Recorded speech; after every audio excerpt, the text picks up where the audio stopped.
The hardest thing for me to lose in the fire was my son's baby pictures. Those are completely irreplaceable. And also our wedding pictures. We contacted the photographer and they no longer have the proof, so we have no pictures. I feel like our past has been erased, including my parents. My parents' stuff is gone. And there's no words that you can put to explain how that feels, unless you've gone through it. I can't pick up something and remember my mother. It's now all in my head.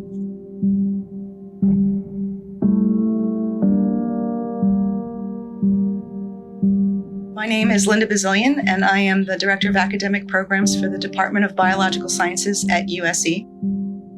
My home in Altadena that used to be there is no longer there. We lived there for 20 years.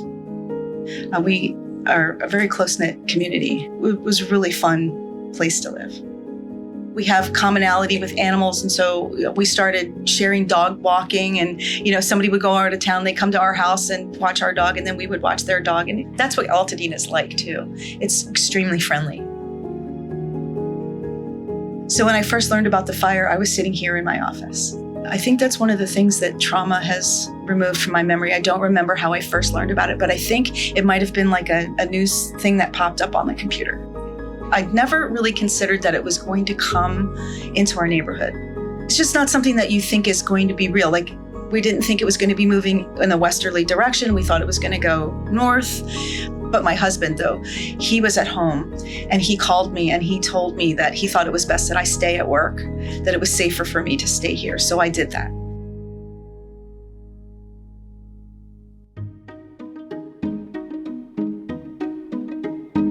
At 4 a.m., my husband called me and said, "The fire is coming closer. Our son is very upset and he wants to leave. Can you come and get him?" And I got in my car and I drove. It was like the apocalypse. The wind was unbelievable, blowing branches into my car. There was really no decision-making time. Talking to my husband on the phone because he stayed behind to try and fight the fire. I said, just get your stuff, get in the truck and leave. And he just wouldn't leave. And he was running around and putting out spot fires as best he could by himself. Everybody else was gone. There were no firefighters. And he just decided he was going to do the best he could until the water ran out. And when the water stopped, he was shoveling dirt onto spot fires until he just couldn't do it anymore. And then he knew that it wasn't going to stop. And then he finally left and met me here. And he has a picture of what he looked like. His hair was singed. He was covered in soot. There was burn marks on his shirt. And the house was still standing when he left. And so we didn't know until the next day that our house had burned completely. It was really devastating. My particular area was very heavily hit by the fires. There were very few homes that were standing. But what was interesting is that the house just to the south of us was perfect, pristine. I have a picture of my backyard of looking at nothing and then pivoting 30 degrees, and you see a green backyard and a beautiful home. But we spoke to that neighbor, and he says he wishes that his home had just burned. He has been looted twice. The dealing with the insurance companies has been very, very difficult for him. And this is not the only person that I've talked to whose home is still standing who has those sentiments. I cannot navigate when I go back to Altadena because all my landmarks are gone, and I have to really pay attention to street names because all the buildings are gone. Everything that I'm used to is gone, and you have to really reprogram your brain about where you are. The maps are gone in my head. I'm a visual person, and so I've missed my street, missed turning on my street because my landmarks are gone. Once our lot got cleared, things kind of slowed down. It's been very difficult. We're both sort of in a paralysis state. Plus, there isn't really clear guidelines on how to proceed. We haven't made much progress. We are now just starting to talk about what kind of house we want to build. And then once we decide that, we can then move forward and get an architect and get the engineering done. I still don't have a clear view of what I need to do to become whole again, to get my house back. What steps do I need to do? So I think that this is really where government could really step up and do a better job of organizing and putting things together and letting people know exactly what they need to do and what the rules are to get to being whole again. The way we're approaching the rebuild is that like for like makes the most sense because it's the most economically sound way to prevent us from having to pay an enormous amount of property taxes. We are one of the lucky ones. We've had a very positive interaction with our insurance company. Most people have not even heard of our insurance company, which is Stillwater Insurance. They were very responsive. When we filed our claim, they sent out an adjuster immediately, and she came to us in Santa Clarita. And we have had only one adjuster. She asked us a bunch of questions, and then she asked to see the property, and then she just started cutting checks. I recognize that Altadena will be different in 5 or 6 years. How we get there and what it looks like is a mystery. I am concerned about the families who have generational wealth, who lost their homes and are maybe not going to be able to rebuild the way that they would like to have their homes back. I hope that we can heal in a way where there's still that sense of knowing your neighbors, because my neighborhood was like that. If I needed something, I know I could go to one of my neighbors and ask them for help. That's what I hope for in the future, is to have that back where my neighbors care about each other. That's what I want. I'm really hopeful for the future. I really am. See, now I am crying because I love my neighbors. The support system at the very beginning was created by the community. The outpouring of just concern and love and support was just incredible. And the people, the community that came and reached out to us. Today, I deliberately dressed in all clothing that was given to me, either secondhand or new. It's something that I've tried to embrace, is this secondhand living. Like, you go to the house where I'm renting and everything that you see in there, almost everything was given to me. But the government hasn't reacted in the same way. Well, I feel we were let down. But there's some anger, but it's mostly sadness. Because it is what it is, right? No amount of anger is going to change the fact of what happened. So I have a choice. I have a choice to sit here and be angry and wallow in that anger, or I can rise above it and just move forward. And that's a pretty easy choice for me, right? It's sink or swim, I'm going to swim.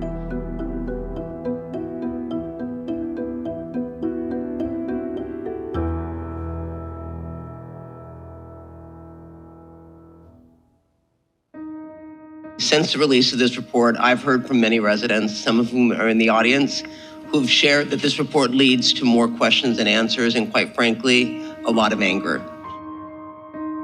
8 months after the Palisades and Eaton fires destroyed neighborhoods and killed at least 31 people across Los Angeles, a long-awaited investigation finds there was not one person or action to blame for the lives and properties lost, but a whole system of failures led to catastrophe, especially in Altadena. From the Los Angeles Times studios, this is Rebuilding LA. I'm Kate Cagle.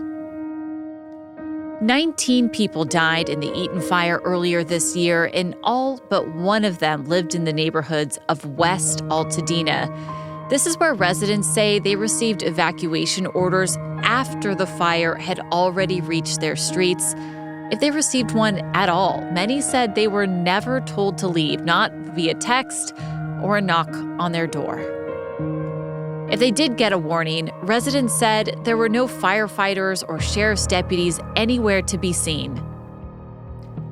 A lot of things went wrong on January 7th and going into January 8th, but it was this failure of the evacuation alert system that prompted the Los Angeles County Board of Supervisors to commission an investigation into what happened, what broke down as these two monstrous fires ripped through Altadena, Malibu, and the Pacific Palisades.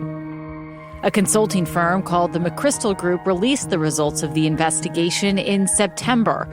It's the first of many reports that will attempt to shed light on what went wrong. And so far, the reaction has been far from positive. The report was the topic of a recent supervisors meeting where it was criticized by residents and the supervisors themselves. There's a lot to unpack here. So to help us do that, we turned to Terry Castleman and Grace Toohey with the LA Times. They were the first to report on some of these systemic failures during the Eaton Fire, and they've been digging into what the McChrystal Group found. Thank you so much for being here. Yeah, thanks for having us. Yeah. So this report, just to be clear, focused on the county government. So the sheriff, county fire, and their Office of Emergency Management. Let's start big picture. Is there anything in particular that stood out to you guys from this report? I mean, I think our biggest takeaway is that it really wasn't clear who was to blame for this really big failure that we saw in West Altadena. They brought up a lot of big picture issues, bad communication, not enough staffing, training issues, things like that. But we really didn't nail down into what went wrong and who was responsible. Yeah, and for us, we've been waiting months for these answers, just as the public has, and so we were hoping for more. Yeah, right at the top of this episode, we heard from Supervisor Catherine Barger. She represents the 5th District, which includes Altadena. She was speaking at the recent Board of Supervisors meeting. Here's what she had to say. Not a day goes by that I don't think about each and every one of those people that lost their lives and their family, that have to live with the knowledge that their loved one perished during this fire. For me, their memory is a reminder that we must collectively do better. To our survivors, I wish there were a single point of failure we could point to lead us to this outcome.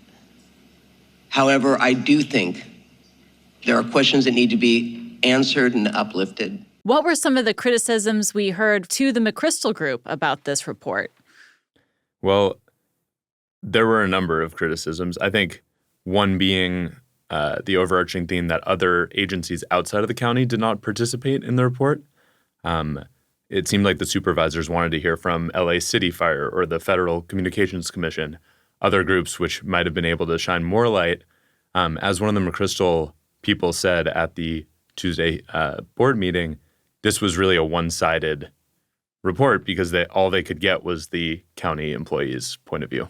The county fire did believe there were other agencies that were out there that night, right? Yes, they did. And the radio traffic confirms they were assigning trucks from other agencies, a number of other agencies that night. We just don't have the data to know exactly where they went. We don't know how many or where they went. Yeah. So we know for a fact that initially there was the City of Pasadena Fire Department, the U.S. Forest Service Fire Department was out there with the Los Angeles County Fire Department. And then throughout the night, they continued to get reinforcements. I don't know exactly which agencies they would have been, but the way that Unified Command works in California, there's a major collaboration. And so it could have been fire trucks from Santa Barbara County or from San Diego County that get called in to support once it's a major fire like this. And so throughout the night, Chief Maroney has said they were requesting additional resources and they were coming. And so we just don't know when they got there, exactly how many there were, where they went, what capabilities they had to do at that point. So there's a lot of questions, but there was a massive response for sure. So what are fire survivors saying about this first report that's come out? Yeah, we almost immediately heard people were really upset with this report. For months, we've been waiting on these answers. Like we've said, not only have we been asking questions of these agencies, the survivors have also been asking questions. And one of their things is they've been told once this report comes out, we'll either know or we'll be able to answer more things, and that didn't happen. And a lot of them felt like they were actually invalidated by this report. It brought up different timelines that didn't make sense to them, weren't their lived experiences. So not only did it not give them the answers they wanted, they felt like it also made them feel worse about what they went through. So people were really, really upset the last few days. For sure. I was in Altadena where a number of survivors were putting on a press conference, and they were holding signs that really stood out to me. Like one sign read, "Why were evacuation notices not received by many people in time?" And so, I mean, I could feel the frustration and anger from hundreds of these Altadena residents. Well, and we also heard from Supervisor Lindsay Horvath, who represents the area that includes Malibu and the Palisades, that the report didn't even include all the research that the McChrystal Group did, because they did go out and talk to survivors, and then those stories weren't included in the report. What did we learn? We talked already about Altadena. What about the fire response in the Palisades in Malibu? Was anything enlightening to you too there? It was really interesting to see a better response, frankly, in the Palisades fire, where you can see the fire perimeter expanding, you can see the 911 calls progressing to the west, and the evacuation zone sort of leading that, not trailing it, which is what we saw in Eaton. And so, although this report was heavily about the Eaton fire, I would say, there were comparisons to the Palisades fire, which was not a perfect response by any means, but sort of lacks this glaring issue. And just to be clear, this is about county fire versus city fire.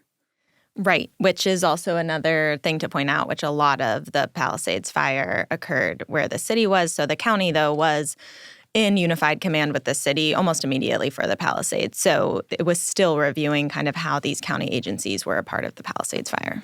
All right, let's really dig into what happened in West Altadena, because it was really LA Times reporting that was at the forefront of this that actually triggered the county to call for this McChrystal report. So what were you able to learn from this report about why people did not get evacuation orders or warnings in West Altadena when they were getting 911 calls that the fire had already hit that area? I'll let Terry, who broke the story, respond. Thanks. Just on a fundamental level, I feel like this report was one of the first times we've gotten anything close to confirmation that this happened from the county. You know, it's been 8 months since we first wrote that story, and we've been waiting for someone to say, yeah, there were no evacuation alerts or warnings to Western Altadena. But to see the county acknowledge it was, I think, the first step. From there, we learned a little bit about the sort of chain of command, mostly things we've already reported, frankly, on who needed to make these decisions. And then there's this somewhat new detail, I suppose, that around 2:18 in the morning, fire deputies saw the flames near Farnsworth Park. Where exactly is that?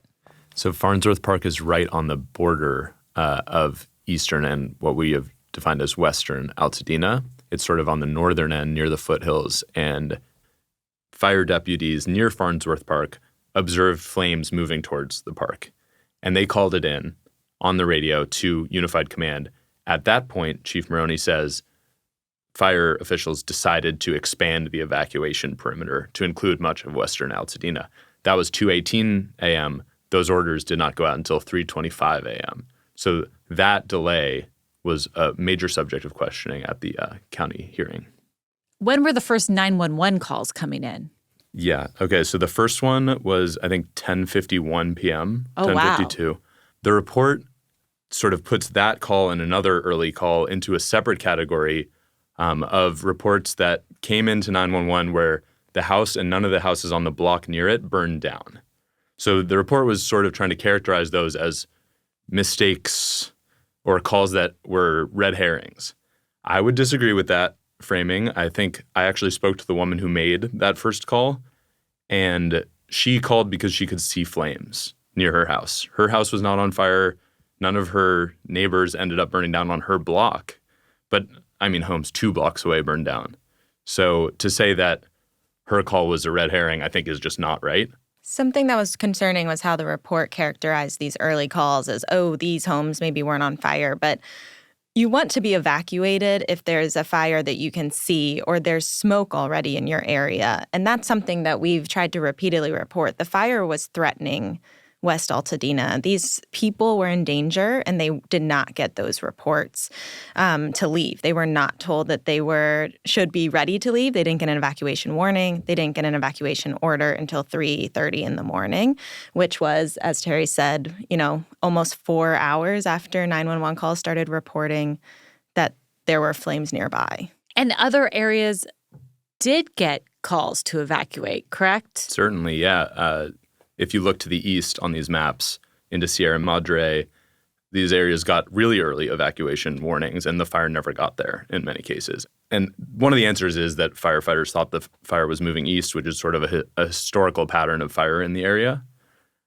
That's a response we've gotten. But the question's still there. Why not at least give these people a warning?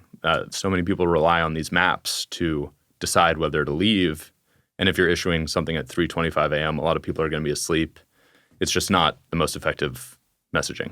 And actually, it was like 8 p.m., if I'm not mistaken, that eastern Altadena, which is, there's just a road that kind of divides the town. It's not like a formal division by any means, but eastern Altadena had been evacuated. And so if you lived a block from eastern Altadena, which was told to leave, you were not under any evacuation order. And we talked to so many families who said they trusted the county. They were waiting to hear if they should leave. They were like, oh, the fire must be moving a different direction. We must be safe. They haven't told us to leave. And that was really hard to hear because a lot of people were relying on these alerts to keep their families safe. And as we know, a lot of people died here. So you noticed in this report there was a mystery call that happened in the middle of the night. Tell me about that. Yeah, so there's one line in this report that feels pretty big to us around midnight. So, more than 3 hours before the evacuation order went out to West Altadena, an unnamed fire department staff member says that they told Unified Command, which is the big command structure, dealing with this fire, that they should evacuate all of the foothills area. So that includes West Altadena all the way to La Cañada Flint Ridge. Unified Command staff said they don't remember getting this call. And that's the only mention of this. And it's important because I think if this had been listened to at midnight, a lot could have been different, perhaps.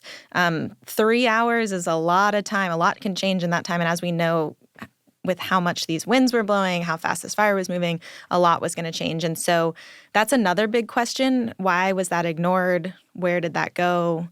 Who should have been listening to these people? And so not only that 2 a.m. call ended up kind of changing things, but we're like, maybe this could have been different 2 hours earlier.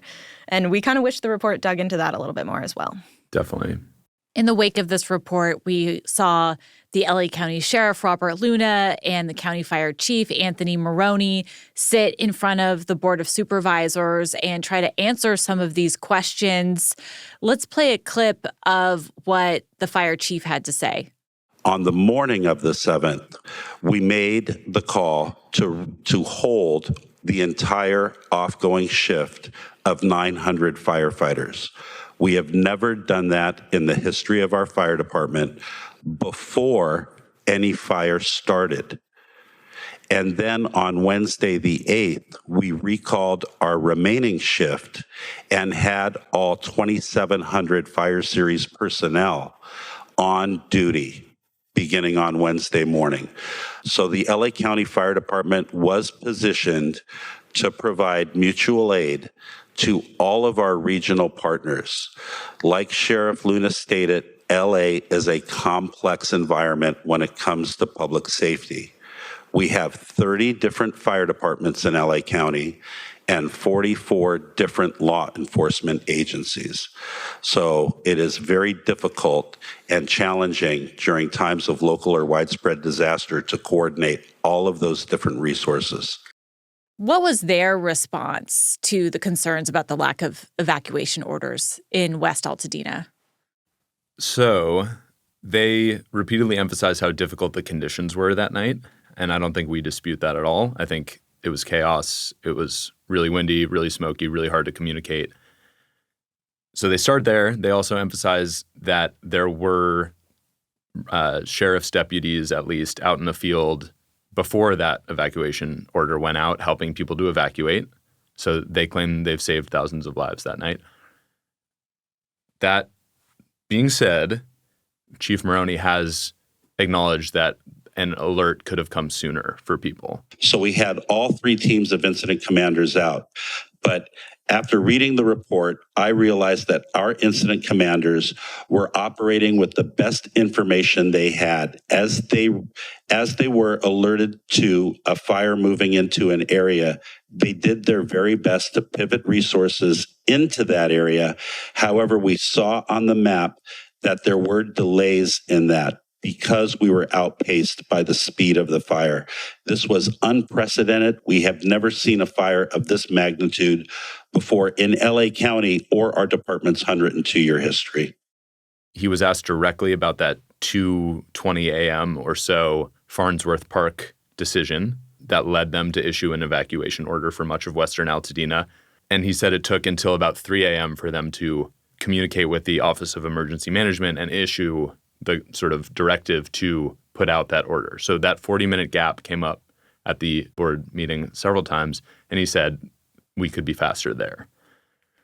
Again, that 2:18 call was after around a dozen other 911 calls that reported fire west of Lake. So there's still a disconnect, and we didn't really get a direct answer there. And I think what's interesting is neither of those leaders took responsibility or said, someone here messed up or I messed up or my agency's messed up, which is really hard, I think, for a lot of victims to hear or to not hear, interestingly. Something also that I'd like to point out is we've requested GPS information about where sheriff deputies were that night because they've talked about they had deputies in the field starting to evacuate. We have not gotten that information. We did get it from the county fire department, and it showed there weren't fire trucks really in West Altadena during this really important time frame. So we're still waiting on some answers, too. The McChrystal report didn't get that GPS data from the sheriff's department either, which is concerning because it's a missing piece of this puzzle. And how does that claim that deputies were going out there door to door, alerting residents even without the official evacuation warning, does that match up with what fire survivors have told you?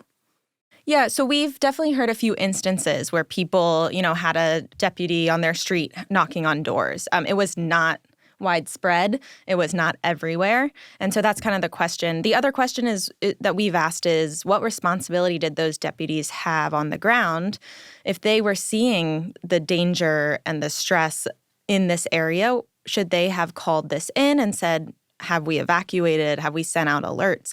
And we haven't gotten an answer about what that chain of command should have looked like and did look like. So those are also a big gap for us. Yeah.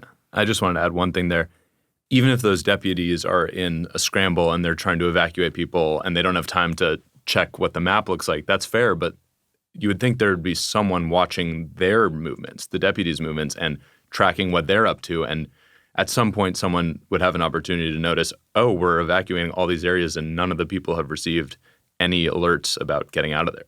So just to be clear, after this report that's over 130 pages, we still don't know why people were not told to evacuate before 3 a.m.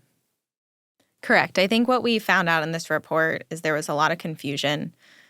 Either officials didn't think that this western side needed to be evacuated, wasn't under threat, or they assumed that it had already been evacuated. And so there was a lot of confusion, a lot of chaos, a lot of miscommunication, and it was finally evacuated, essentially too late. Well, at the end of the day, who's responsible for making the call?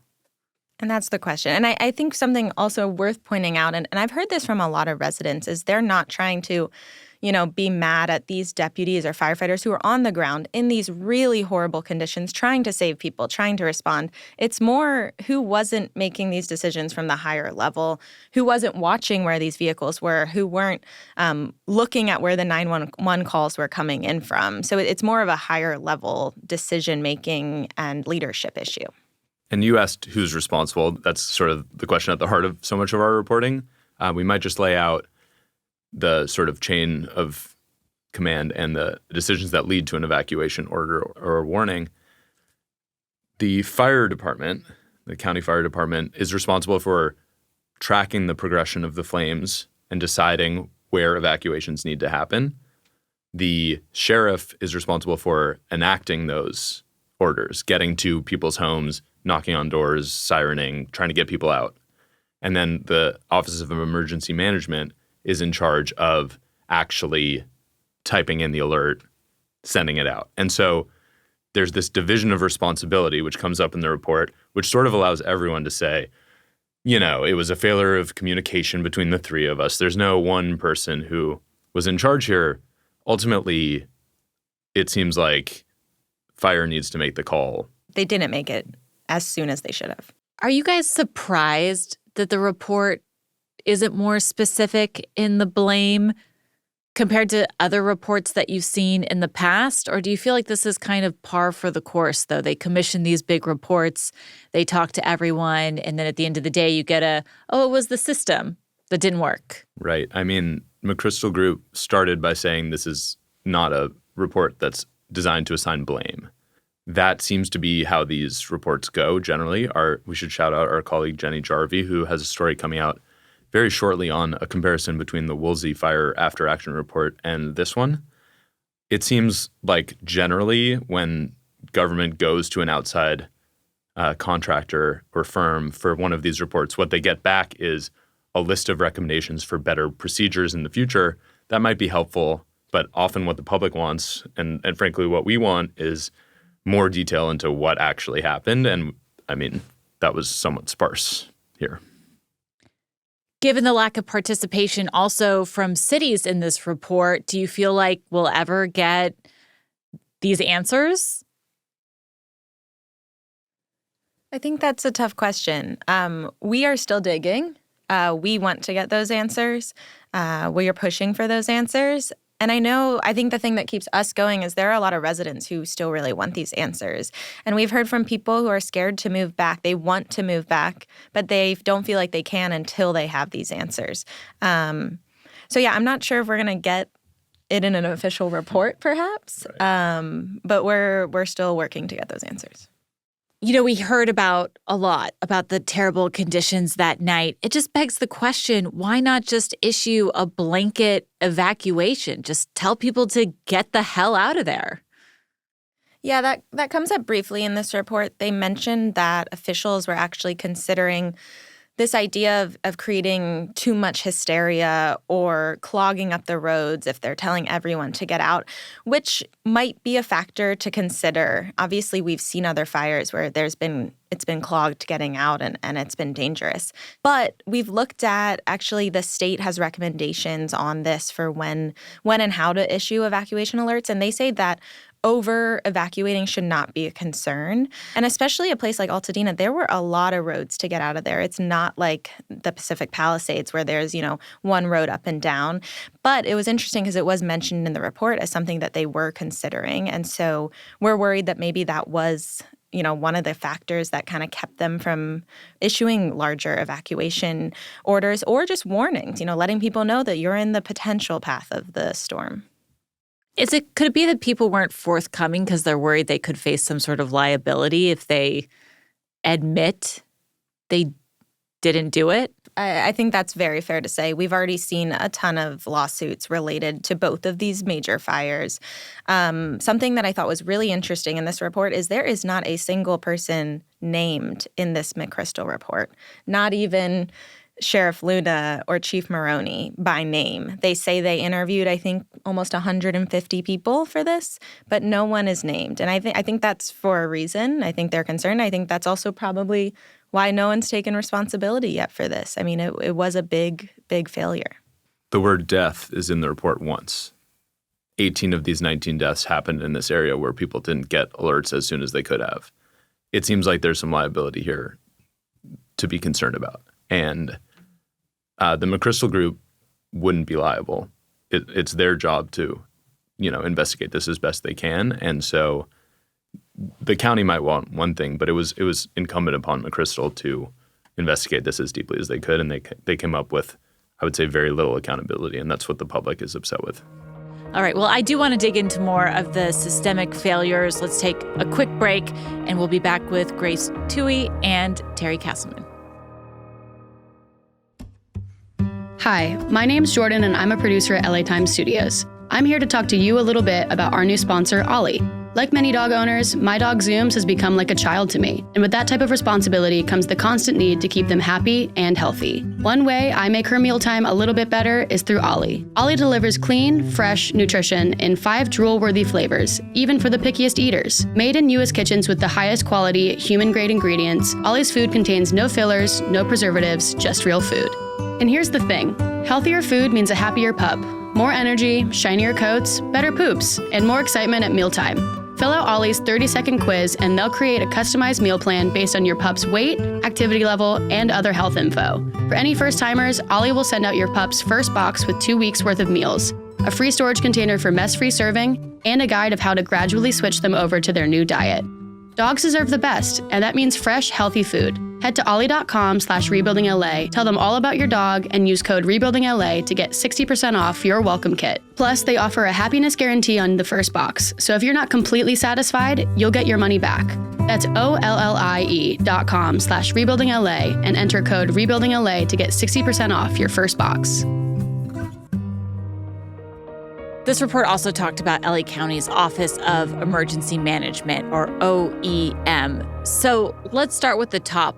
What are they responsible for the county? Yeah, so they do kind of this really broad and really important role of providing emergency services. And so this, can be everything from helping people prepare, if there's potential major rains, giving out sandbags. If, you need to get your emergency alerts. Obviously, that's their big role in this fire. They're helping put out alerts for people, whether it's high winds or, when we had that hurricane, things like that.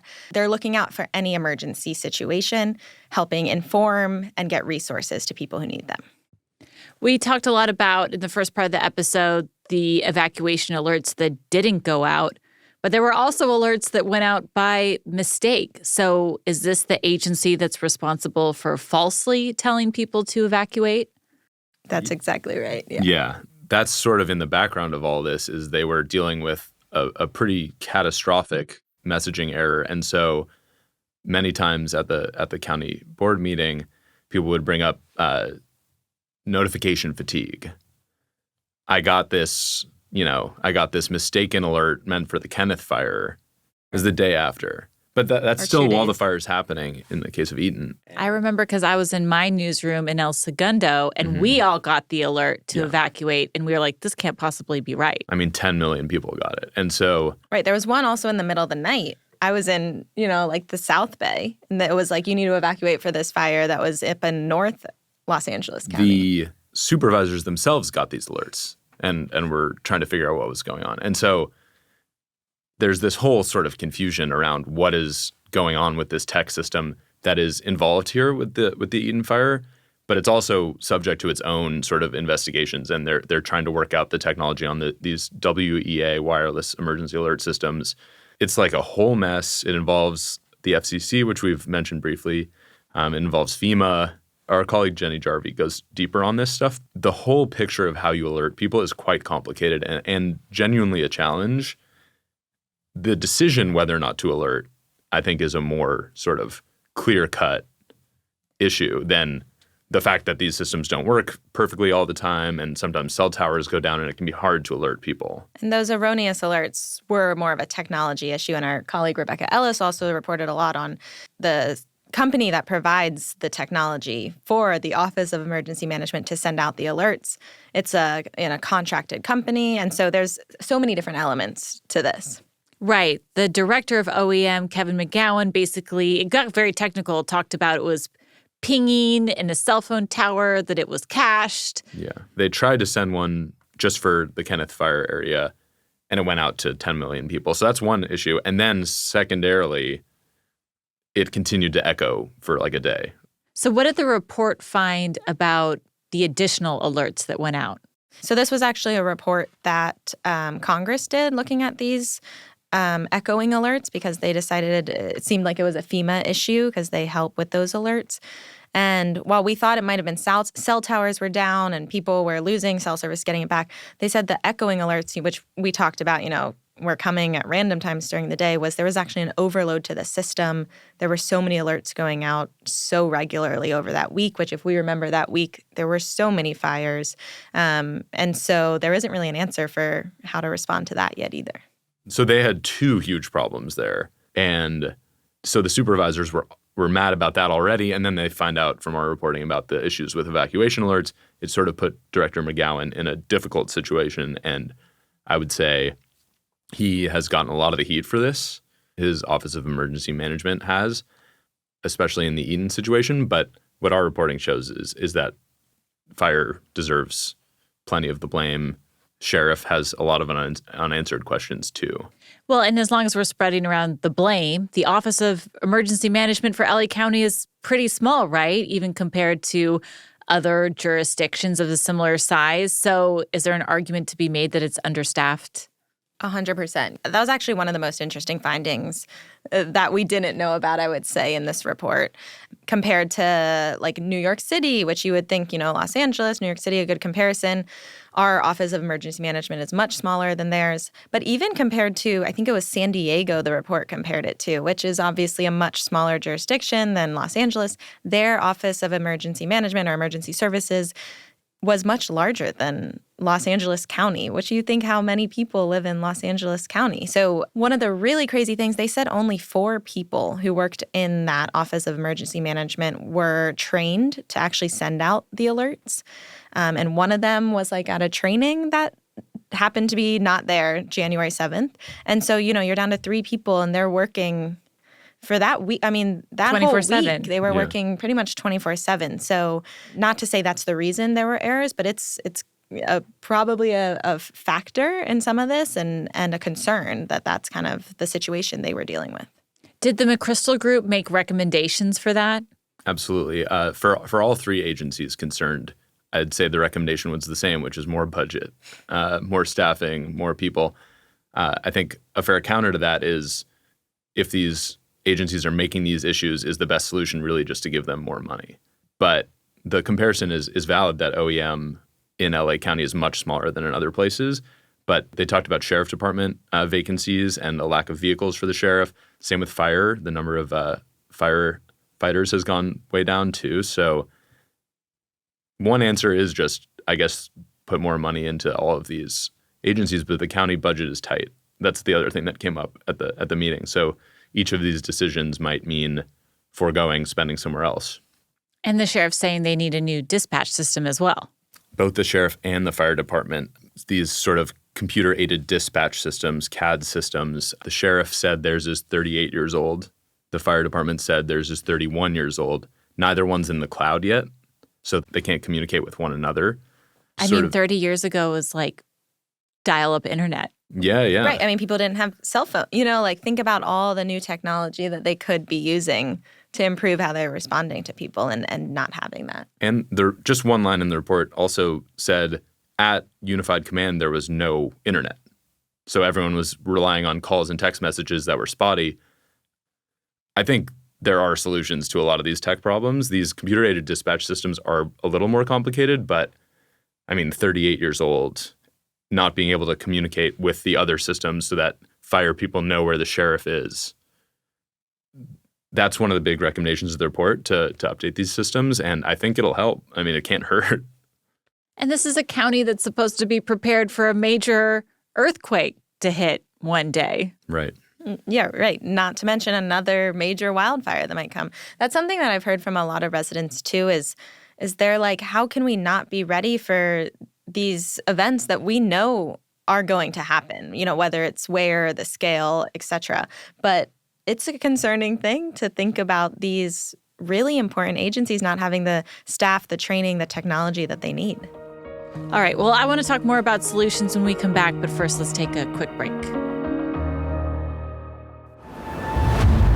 During one of the most severe windstorms Southern California experienced in more than a decade, the Palisades and Eaton fires ignited, leaving heartbreaking losses in our communities. Now, as we build back, we're building stronger, cleaner, and more resilient. In communities most vulnerable to dangerous weather conditions and wildfires, Southern California Edison is placing power lines underground, hardening the electric system by installing wires with protective coating, and adding advanced technology to help keep communities safe. So when Southern California faces the next storm, the next most severe event, Copy helicopters, structures adjacent here at Pioneer Road. we'll be ready. Learn more at sce.com/disaster recovery. We were very enclosed in this space. We felt very safe in this space. I think we both felt that we could survive anything here, oddly enough. Michael Riley, a union operating engineer, and sculptor Colleen Starrett lost their home and her art collection in the Altadena fire. Michael's union immediately stepped in to help. I looked to the east, and there was this very ominous glow in the sky right over there. And I knew instinctively, based on the fact that the wind was blowing at 80, 90 miles an hour at that point, that it wasn't good. Well, when the fires were still raging, we created a Local 12 Emergency Disaster Relief Fund, and almost immediately locals from throughout the United States and Canada reached out to help. I've been a construction worker most of my life, and we tend to be pretty tough. To hear Michael and Colleen's story, stay tuned for the end of the episode. So going back to evacuation warnings, the report did make some suggestions on how these agencies can work together better. What did they say? One obvious one was they just think that there needs to be a clear delineation for what agency does what, is responsible for what, in what order. They found, the fire department had one list for how to do evacuation alerts. OEM had a different list. And so coordinating those, making sure that they're the same is really important, which I think also might help us in the future know who's responsible when, something does go wrong. That's definitely important. But also this was almost the same recommendation in the Woolsey report in 2018. So obviously communication between people at a time of crisis is always going to be one of the most important things, and it's hard. Did the report address that concern that you mentioned earlier that evacuating too many people could cause a panic? It didn't address that directly, but it did say that there's a best practice that if you evacuate one area, so you issue an evacuation order where people are mandated to leave, any area that touches that zone should be issued an evacuation warning. And so they called that a best practice, and that should be implemented. So that was a recommendation, which would have changed things in Altadena. There would have at least been a warning going out to areas that were close to where fire had happened. So we're interested to see how that's implemented. And if it's implemented as a policy, which I think is important compared to a best practice. So we're kind of waiting to see how that's done. Yeah. And I asked because I think it would have made a big difference, actually, if they had done that for this fire. What I asked him was, if this had been in place for the Eaton Fire, much of Western Altadena would have gotten an evacuation warning at 9 p.m. instead of 3:30 a.m., and in some cases, 5:42 a.m. Should the residents of West Altadena not feel that they were failed? If the immediate consequence of this report is, oh, we're going to change how we do it next time, it's of course good to change and adapt, but I read it as an admission that these people deserved a warning earlier. And I asked Director McGowan, and he basically said, I take the report as a sort of recommendation for the future. I'm not looking at it as an indictment of how we behaved this time. I think the residents would probably disagree. Did he commit to more changes going forward? He committed to staffing changes. That's the big one. They're looking at a reorg. The board voted that in, but he's still going to be in power, and they're still going to, just try to grow the department as it is, it seems. And it's interesting because Genesis, which is the technology platform that they use, was newly implemented in Los Angeles County. I think it started in November, so 2 months before the fires. And so, a lot of times we might hear people talking about getting a new system, but this was already the new system, and it didn't perform very well. So we haven't heard about any changes to that contract either yet. Good point. We also heard from the fire chief, Anthony Maroney, talk a lot about the pre-deployment they had done for this wind event and the historic conditions that they were facing. What, if any, changes has he talked about making going forward? So the CAD system is one of the ones that they have been talking about. That's the dispatch. Computer-aided dispatch, yes. Just so they have a better sense. He brought up a better map view for them so that they can see what's going on sort of all in one place. Again, the kind of thing you would have hoped they had in 2025, but they didn't. Which, just to mention those conditions, they brought up a lot. They didn't have an aerial view of this fire, and that's been blamed as a reason they didn't know it was moving west so fast. Yeah. They couldn't have an aerial view because the winds were so bad, so planes were not getting up at that point. And so, like Terry said, it's surprising they really didn't have a backup then for how to really track this fire except for firefighters on the ground really looking at it, which it's hard to see. And like we said, conditions were poor. Yeah. So they have this new system they're planning to implement. Right. This Fire Guard satellite system, it's a National Guard data project. We'll be interested to see how that works, and we're hoping to learn a little bit more about that program. A big part of the reporting that the LA Times did was around the lack of fire trucks in West Altadena. And one of the things we keep hearing is that it's not a full picture because we only have the geolocation data from county trucks. But there was mutual aid and there were other agencies that were out there. What did we learn from this report about the additional manpower that was out on the streets? Yeah, so that was the reporting our colleague Rebecca Ellis did. Really important work. I think what we learned in this report, unfortunately, is that it might be hard to get that additional data. We saw pretty much every other agency decline to be a part of this report, but we know there were a ton of different agencies there. U.S. Forest Service has its own fire department that was there, City of Pasadena, so I'm hopeful that perhaps the governor's office report might get into this a little bit, but this was a unified command structure, which is a massive operation that includes federal and state and local jurisdictions and agencies. And so I'm not sure if there's a report that's really going to be able to pull in all of that data. I'm not saying it's an easy task, but I'm not really sure. And it seems like from what Chief Maroney said, he doesn't have the data to know. So to some extent, it would be really good to see if there were other fire trucks in the area. All the residents we've spoken to have said they barely saw any fire people in Western Altadena that night and into the morning. But the fire department, County Fire, was not able to provide evidence that there was anyone there. That was in Rebecca's story, I believe. And so maybe we'll get the data at some point. But again, in the year 2025, they didn't have the real-time tracking capability to know where their partners were, it seems. So now we have all these recommendations. Did we get any sense from the Board of Supervisors what they're going to prioritize? So they're prioritizing more staffing at the Office of Emergency Management.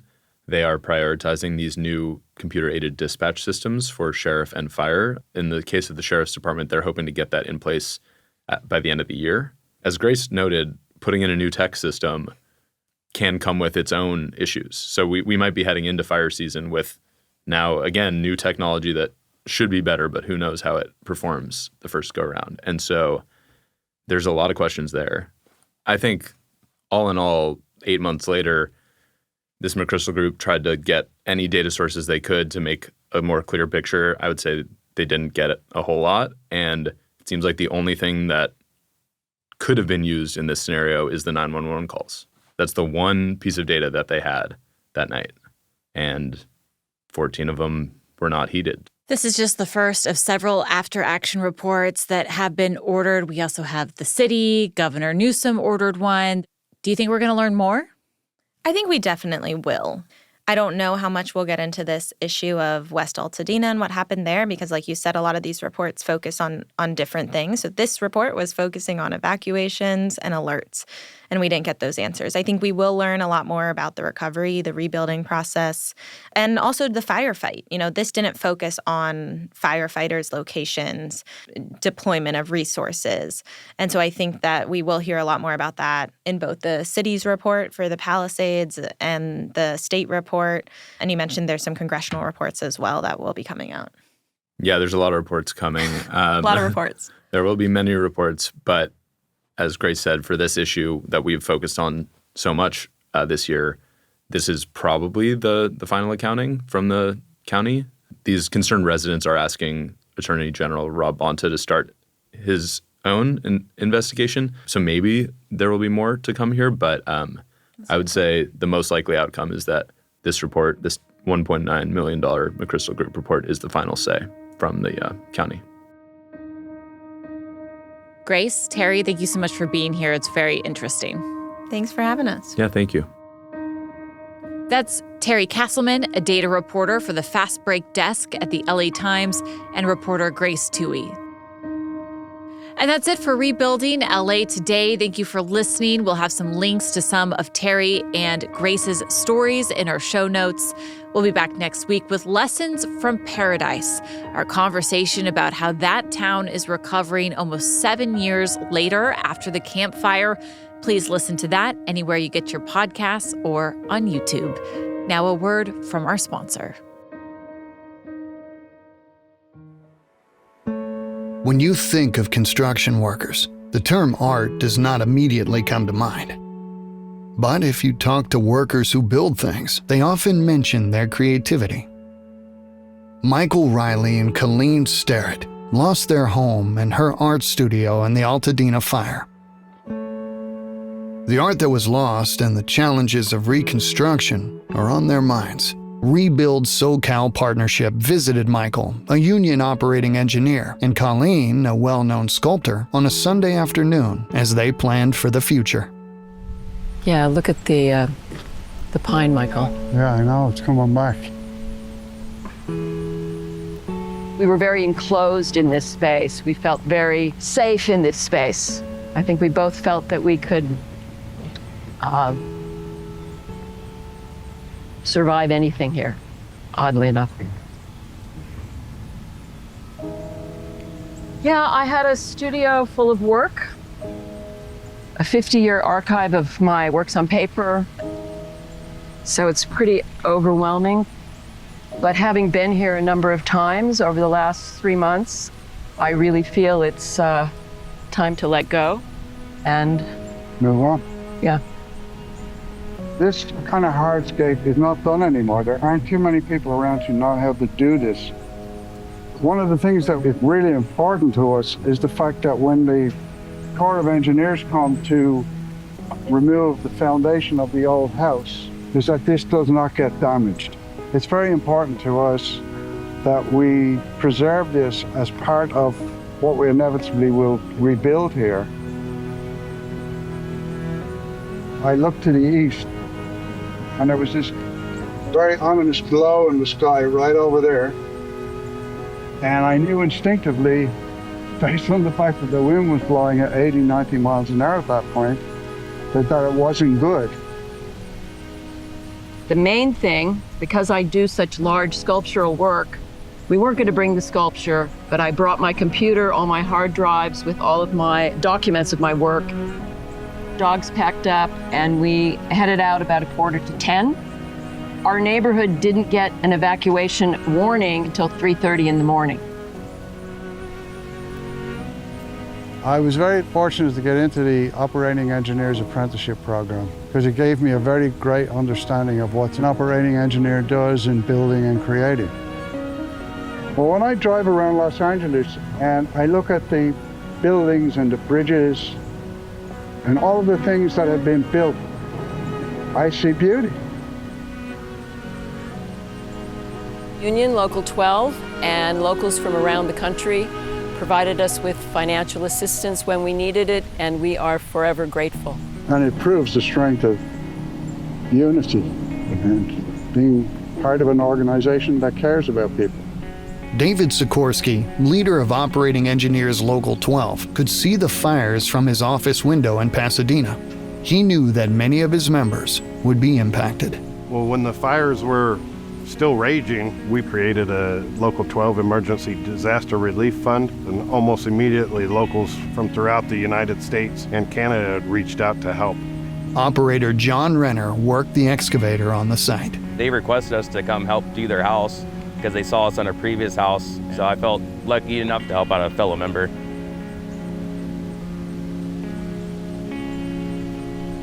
We want to try and maintain what we have here, but we have to be more resilient for how we build in the future.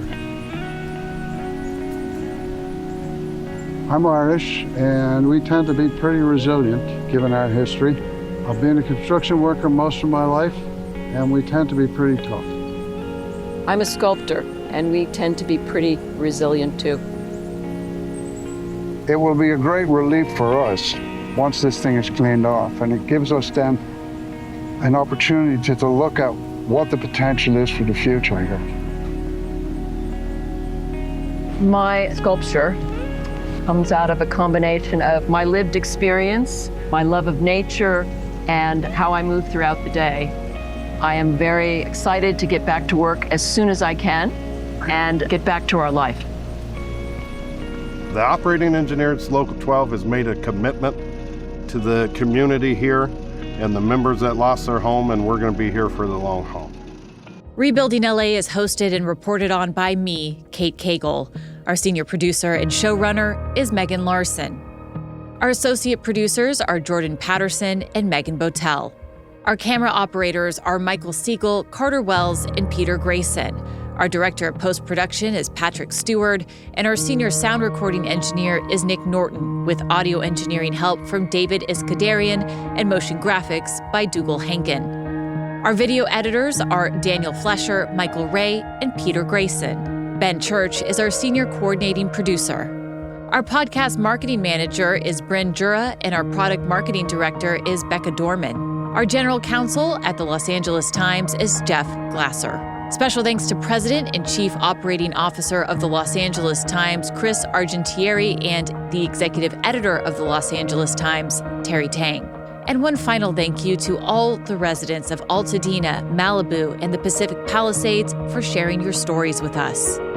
Rebuilding LA is co-created by LA Times Studios President Anna Magzanian and executive produced and co-created by Darius Derrickson.